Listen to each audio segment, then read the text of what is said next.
In the quiet, enigmatic town of Eden, there was a man known to all as Old Miller. Miller had lived over 60 years, hammering away at his anvil as the town's only blacksmith. His shop stood at the heart of Eden, a town as ancient as the stories whispered about it. Eden was said to be where the world began, a place where the supernatural brushed against the natural, where forces unseen still stirred.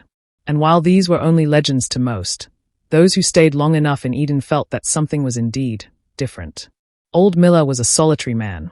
He had no wife, no children, and his days were spent in the repetitive clang of metal shaping metal. His neighbors said his heart was as hard as the iron he worked. It was a cold and lonely existence, but it was one he had long since accepted. Yet deep down, he felt an emptiness he would never admit aloud. He had always longed for a companion, someone to share his quiet world with. As years passed, that hope had withered, and his only solace lay in the glowing forge. Then one cold autumn morning, as Miller trudged into his workshop, something happened that would change his life forever. Inside his shop, standing by the anvil, was a young woman. No, not just any woman. A radiant beauty with flowing hair as dark as midnight and eyes that gleamed like starlight. Her clothes, though simple, shimmered with an otherworldly glow. She turned to face him, her expression unreadable, her presence both calming and unsettling. Miller froze, his heart thudding in his chest. "How did you get in here?" he asked, his voice rough from years of solitude. The woman smiled, a smile that made Miller's heart flutter in a way he hadn't felt in decades. "I have always been here, Miller." Waiting. Her words, cryptic as they were, made no sense to him. But something in her voice softened his usual wariness. Though confused, he felt drawn to her, as if they were connected by some invisible thread. Yet, beneath her serene beauty, there was an air of mystery, something that unsettled even the old blacksmith. Days passed, and the woman, who called herself Lira, became a fixture in Miller's life. She never spoke of where she came from or why she had appeared. She seemed content simply to be with him, helping with the forge, though her delicate hands never doubted. Strangely, Miller found himself growing fond of her. There was a quiet joy in her company, something he hadn't realized he craved until now. In time, the town of Eden began to murmur about Miller and the mysterious young woman who had taken residence with him. The men of Eden, fascinated by Lira's beauty, could not understand why she would choose to be with Old Miller. They came in droves, some bringing gifts of gold, others whispering promises of luxury and adventure.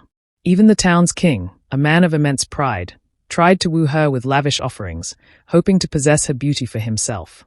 But Lira rejected them all, her eyes fixed only on Miller, much to the bafflement and frustration of the townsfolk.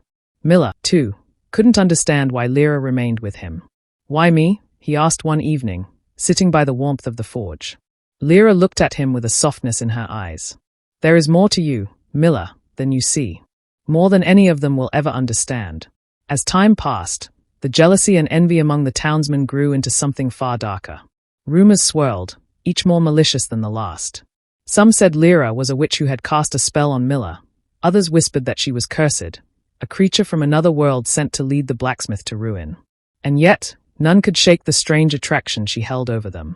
The tension finally broke one day when a group of men, led by the king's advisor, stormed Miller's home, determined to take Lira by force. They had convinced themselves that Miller had bewitched her, and that she would only be free if separated from him. With torches lit and weapons drawn, they surrounded the house, their voices rising in a frenzied chorus. Miller and Lira heard them approaching. Fear flickered in Miller's eyes as he turned to her. "We have to leave. Now." But Lira remained calm, her gaze steady. "Follow me," she whispered. Through the back door, they fled into the woods, with the mob hot on their heels. The forest seemed to close in around them as they ran, the torches of their pursuers flickering like angry fireflies in the distance. Soon, they reached the edge of the great river that bordered Eden. "We're trapped," Miller panted, glancing around. The river was wide and deep, with no way across. The mob was closing in, their shouts growing louder. But Lira stepped forward, her eyes fixed on the water.